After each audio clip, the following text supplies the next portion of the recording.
हे focus, कैसे हो आप सभी लोग। आज के लेक्चर में हम देखने वाले हैं सेक्शन 187। बहुत सिंपल सा सेक्शन है, ज़्यादा इधर उधर घूमने की भी ज़रूरत नहीं है। एक सिंपल सा कंसेप्ट समझना है इसमें, और कुछ उस कंसेप्ट के एक्सेप्शंस वगैरह देखने हैं, और कुछ नहीं। इतना छोटा सा सेक्शन, यस बहुत छोटा। क्या नाम है सेक्शन का, एक बार मेरे साथ में बोलो। आपके स्क्रीन पे दिख रहा है, आपने वीडियो पे क्लिक किया है तो। Investment of company to be held in its own name. Investment of company to be held in its own name, खुद के नाम पे इन्वेस्टमेंट रखना। अब पहली एक लाइन पढ़ते हैं, उसके बाद में थोड़ा एक्सप्लेनेशन समझते हैं। सबसेक्शन 1 बोलता है ऑल इन्वेस्टमेंट्स मेड और हेल्ड बाय अ कंपनी, मतलब जो भी इन्वेस्टमेंट कंपनी करती है या रखती है, मेड एंड हेल्ड समझ पाते होंगे ना, करना, या फिर हेल्ड यानी होल्ड करके रखना। इन एनी प्रॉपर्टी, किसी प्रॉपर्टी में, सिक्योरिटी, शेयर्स, डिवेंचर्स एक्सेट्रा में, या फिर इसके अलावा कोई भी टाइप का असेट होगा उसमें डाल रहे पैसे, वो कैसे होना चाहिए, शैल, बोल रहे shall be held in its own name. जो भी आप कर रहे हो वो अपने नाम पे रखना है। अब समझो, कंपनी है,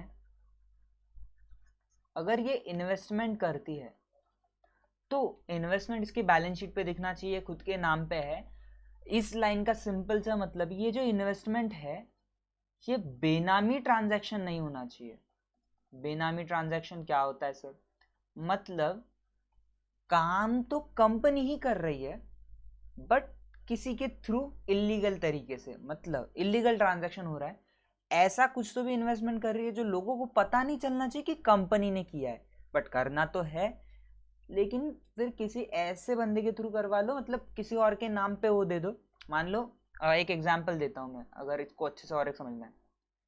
ये है मिस्टर रिच, ये है कौन, मिस्टर रिच। इनके अंडर, इनके यहाँ पे 4 लोग काम करते हैं। अब बात है डीमोनेटाइजेशन के पहले की, डीमोनेटाइजेशन के पहले की बात है। मिस्टर रिच के पास ढेर सारा पैसा था, बहुत सारा पैसा। अब क्या हुआ, और बाद में मिस्टर रिच का पैसा आप समझ पा रहे हो किस टाइप का पैसा था, व्हाइट मनी तो पूरा नहीं होगा, बहुत रिच थे वो। तो क्या हुआ, डीमोनेटाइजेशन होने के बाद में मिस्टर रिच ने अपने कुछ पैसे इन लोगों के नाम के थ्रू एनकैश करवाने को बोले, मतलब इनके नाम पे दे दिए, और इनको बोले कैश लेके जाओ, बैंक से निकाल के लाओ। अब समझो पैसा किसका था, पैसा किसका था, मिस्टर रिच का था। लेकिन ये बैंक में लेके कौन गया, किसके नाम पे किया काम इन्होंने, ये जो लोग हैं उनके नाम पे। तो काइंड ऑफ ये क्या हुआ, किसी और के थ्रू कुछ काम करवा के लेना, ऐसे मतलब खुद के नाम पे ना रखना। जो भी उसने पैसे बैंक में डलवाए उसके थे, लेकिन किसके थ्रू, किसके नाम से करवाए, उनके नाम से करवाए।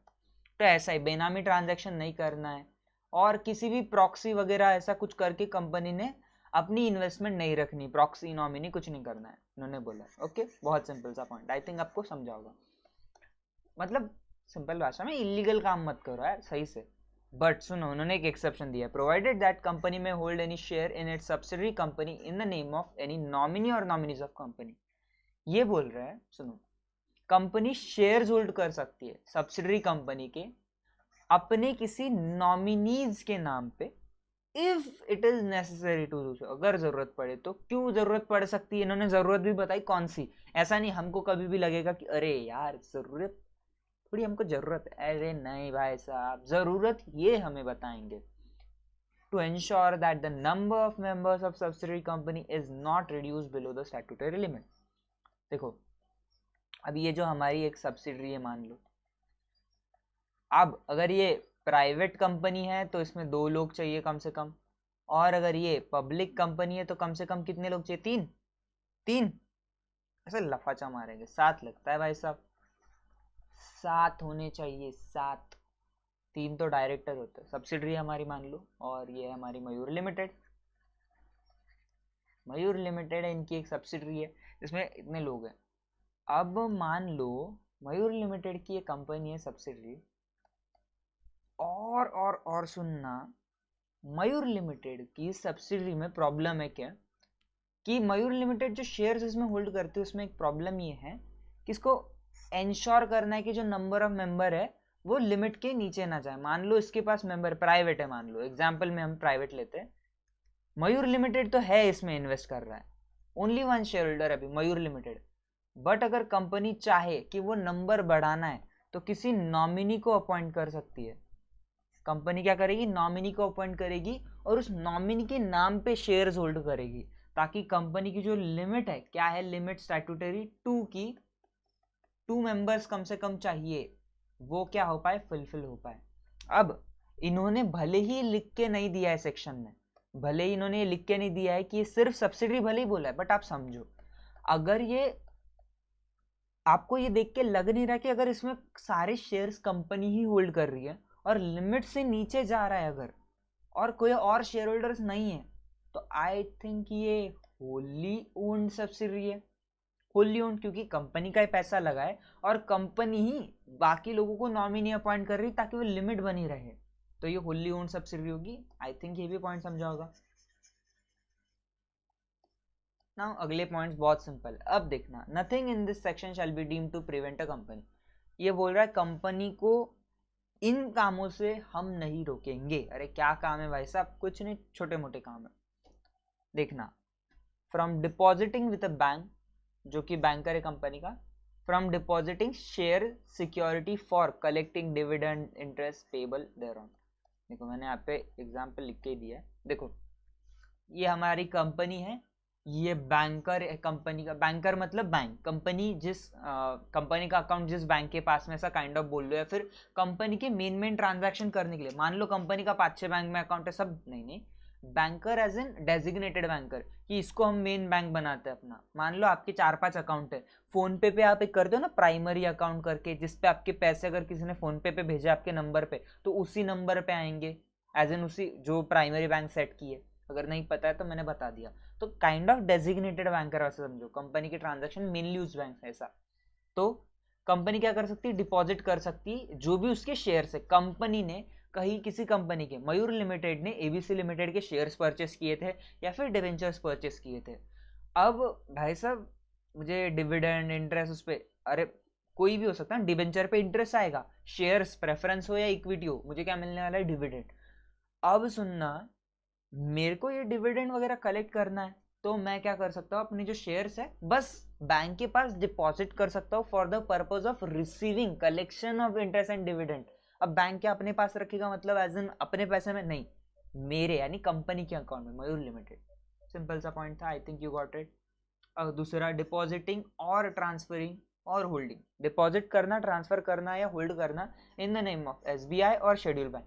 मुझे इसका कोई अंदाजा नहीं कि उन्होंने एसबीआई को इतना क्यों खास लिखा कि गवर्नमेंट की प्यारी, वैसे नहीं देता ये मेरा प्यारा बच्चा है, मैं इसको ज्यादा अच्छे से उठा के नाम लिखूंगा। आई डोंट नो व्हाई कि एसबीआई वहां पे क्यों लिखा है। आप बोलोगे नहीं सर सिर्फ एसबीआई हो सकता है, आगे पढ़ो ना, शेड्यूल्ड बैंक। अरे इतनी सारी शेड्यूल्ड बैंक है, आपने एसबीआई का क्यों लिखा, नोबडी नोज, बट किसी को पता होगा तो बोल दो।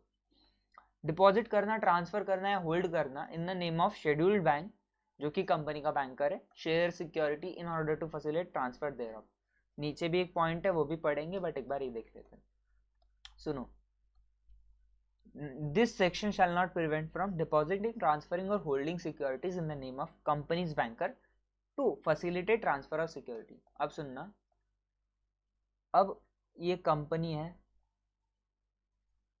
कंपनी ने इसको यार कंपनी क्यों लिख रहे हैं अपन, मयूर लिमिटेड है, ये क्या है, मयूर लिमिटेड है।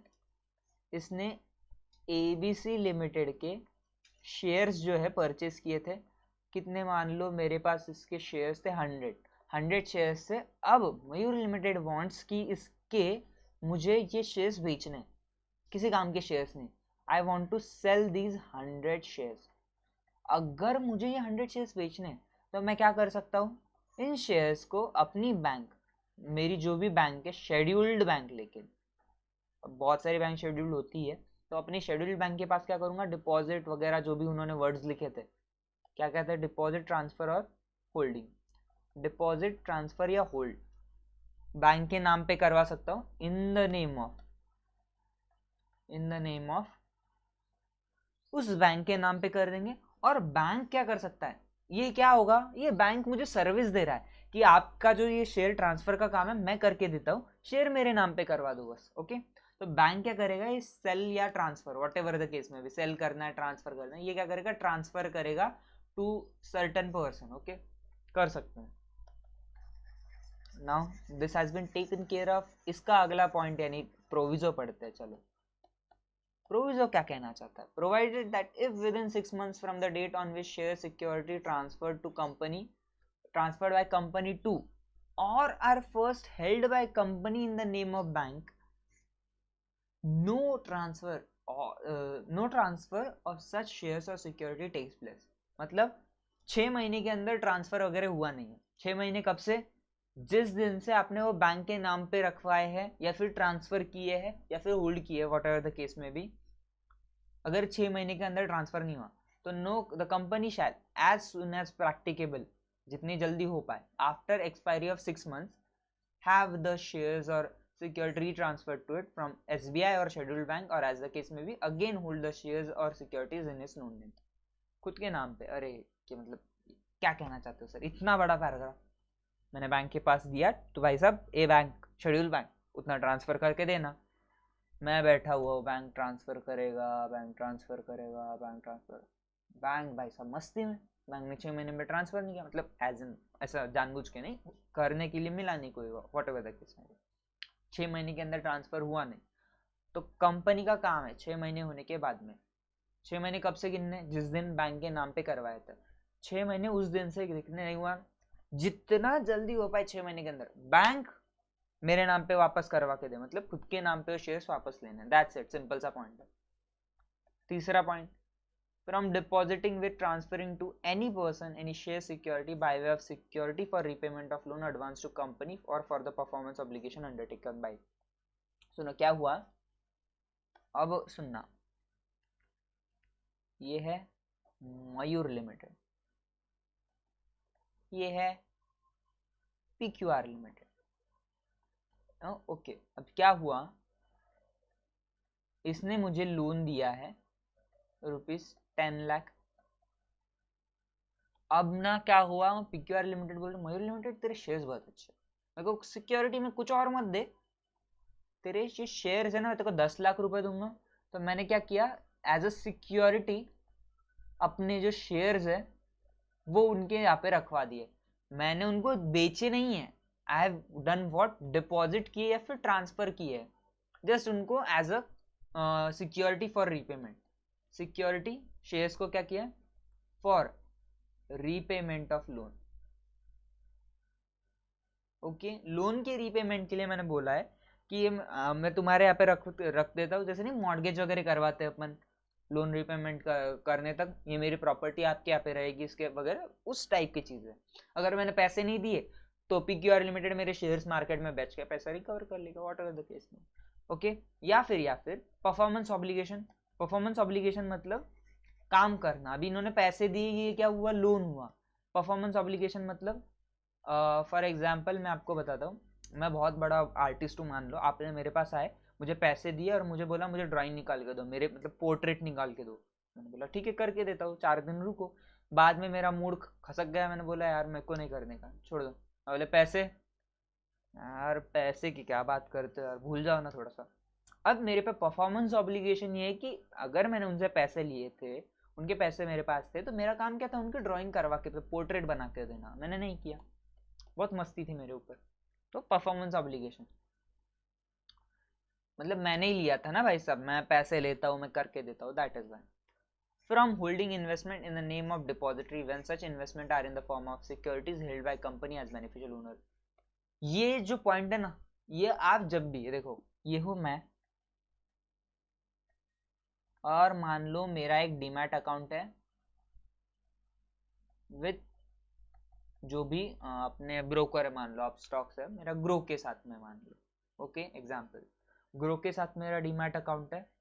अब मैंने क्या किया है, परचेज किए है शेयर, परचेज शेयर्स ऑफ, मान लो किसके किए, टाटा मोटर्स के कर लिए, मान लो मैंने टाटा मोटर्स के शेयर्स परचेस किए।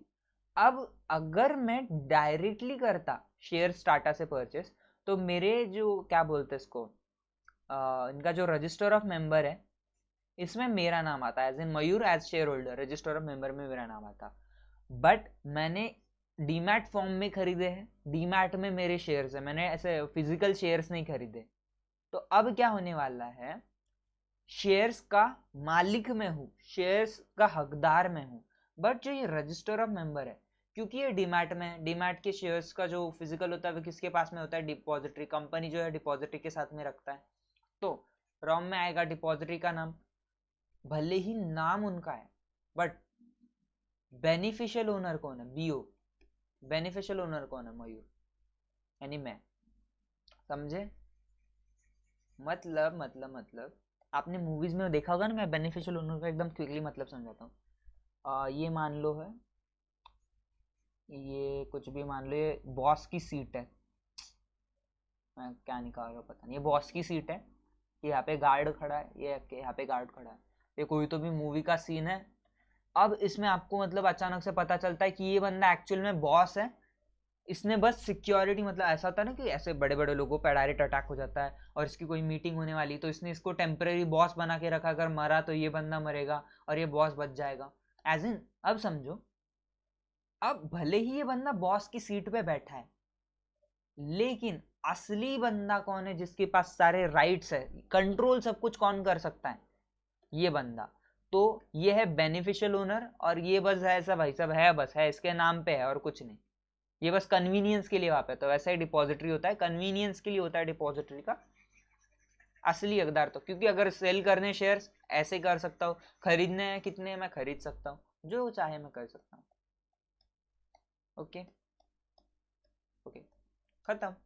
सर थोड़ा बाकी ना, उतना तो करके दो, अरे रुको जरा, सबर करो, करते हैं।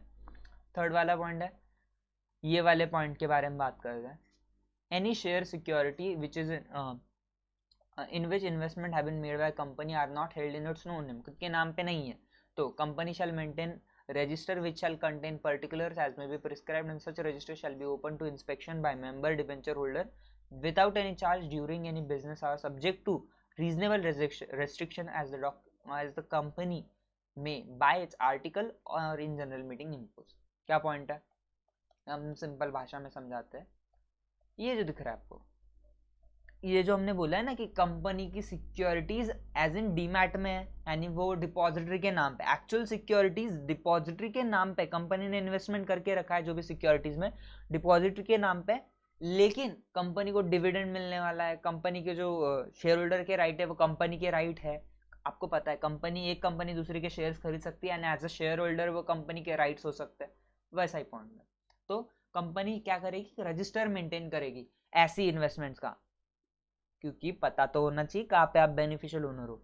अब रजिस्टर का फॉर्मेट है MBP3 एंट्री, जिसमें क्रोनोलॉजिकल होनी चाहिए। मैंने 10 तारीख को शेयर खरीदे और 12 तारीख को खरीदे, 10 तारीख के पहले लिखने हैं, 12 तारीख के, 10 तारीख के, chronological by the time etcetera, ऐसा बोल सकते हैं। With reason for not holding investment in own name, उसके साथ रीजन भी लिखना है कि आपने अपने नाम में वो इन्वेस्टमेंट क्यों नहीं रखे। आप बोल सकते हो क्योंकि वो डिपॉजिटरी के नाम पे, हमारे शेयर्स डीमैट में, तो हम अपने नाम पे नहीं रख सकते, तो हम बेनिफिशियल ओनर है, वो रीजन वहां पे लिखना है।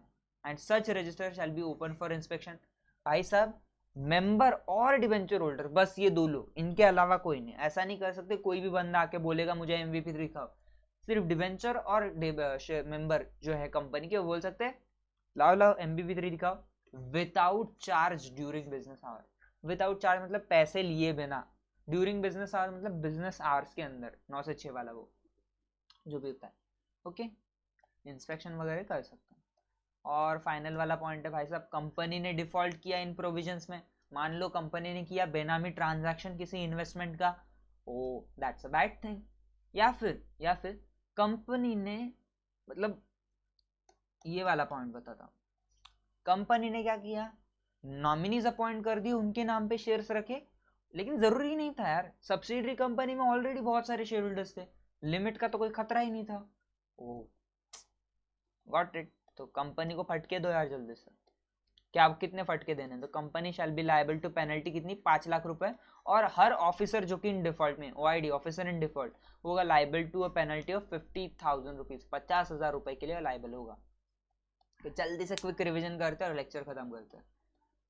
टाइटल क्या है फिर से बार, section 87, investment of a company to be held in its own name, खुद के नाम पे इन्वेस्टमेंट रखना मेरे दोस्त। ऑल इन्वेस्टमेंट, जो भी इन्वेस्टमेंट करेगी, किसमें, प्रॉपर्टी, सिक्योरिटी और अदर एसेट में, वो कैसे होनी चाहिए, made and held by company in own name. Own name यहाँ पे आप अगर लिखना चाहो तो लिख सकते हो, दैट इज नॉट बेनामी। बेनामी से मतलब नाम के बिना, ऐसे काइंड ऑफ बोल सकते हैं, not an own name. Okay, shares of subsidiary company may be held in its own name of nominee वगैरह only to comply statutory limit of number of member. Okay, और एक पॉइंट है भाई साहब कि 187 कंपनी को प्रिवेंट नहीं करेगा अपनी सिक्योरिटी बैंकर के साथ में डिपॉजिट करना है ताकि मुझे इंटरेस्ट और डिविडेंड लेना है। अगला पॉइंट, डिपॉजिट ट्रांसफर होल्ड करना है। क्या कंपनी अपने बैंकर के नाम पे, कौन सी शेड्यूल्ड बैंक जो कि उसके नाम पे डिपॉजिट ट्रांसफर होल्ड करेगा सिक्योरिटीज, ताकि बस वो कंपनी के बिहाफ पे किसी चीज का ट्रांसफर एज सिक्योरिटीज का ट्रांसफर एग्जीक्यूट करे, लेकिन 6 महीने के अंदर उन्होंने नहीं किया तो ला वापस ला मेरी सिक्योरिटीज करना चाहिए। कंपनी ने नहीं किया, इसका भी अगर आपने 6 महीने के बाद में वो सिक्योरिटी अपने नाम पे वापस नहीं करवाई तो फिर गड़बड़ है। क्या गड़बड़ है भाई साहब, आपने वॉयलेट किया है प्रोविजन। कंपनी डिपॉजिट या ट्रांसफर कर सकती है सिक्योरिटीज टू एनी पर्सन, क्यों, एज अ सिक्योरिटी, किस चीज के लिए, फॉर लोन रीपेमेंट या फिर परफॉर्मेंस ऑब्लिगेशन कर सकती है। एंड फाइनली बेनिफिशियल ओनर बोल के आपने कोई शेयर्स अपने पास रखे लेकिन एक्चुअल में किसके नाम पे डिपॉजिटरी, आप सारे बेनिफिट्स वगैरह सब कुछ आपके, बस नाम पे किसके डिपॉजिटरी के। Okay, for such investment company shall, इसका और एक एग्जांपल है, आपके पापा ने आपको फोन लेके दिया उनके नाम पे, आप 16 साल के थे, पापा ने उनके नाम पे लेके दिया फोन, किसके नाम पे, सिम कार्ड सब कुछ पापा के नाम पे, लेकिन बेनिफिट किस कौन ले रहा है वैसा, सब कुछ फोन, पूरी दुनिया मानती कि फोन आपका है, लेकिन अगर लीगली देखा जाए तो किसका फोन है, पापा का, वैसी चीज होती है। For such investment company invest ये रजिस्टर मेंटेन करेगी MBL3 का क्रोनोलॉजिकल एंट्री विद रीजंस क्यों ऐसा कर रहे हो। रजिस्टर ओपन फॉर इंस्पेक्शन होगा मेंबर डिबेंचर होल्डर के लिए बिना किसी पैसे के, बट बिजनेस आवर के अंदर। एंड पेनल्टी फॉर डिफॉल्ट क्या होगी, 5 लाख कंपनी को, 50,000 ऑफिसर इन डिफॉल्ट को। जस्ट खत्म, दैट्स इट। छोटा सा सेक्शन था बट कुछ कॉम्प्लिकेट भी कर सकता है क्योंकि मतलब लॉजिकल है ना भाई, सब इलीगली आपको इन्वेस्टमेंट नहीं करना चाहिए बट लिखना पड़ता है लॉ में, कुछ कुछ लोगों से ना लिखा कहा है बोल सकते हैं। तो आई होप आपको आज का लेक्चर पसंद आया होगा एंड अगले लेक्चर के लिए तैयार रहना। तब तक के लिए बाय बाय, टेक केयर, खुश रहो और मजे में रहो।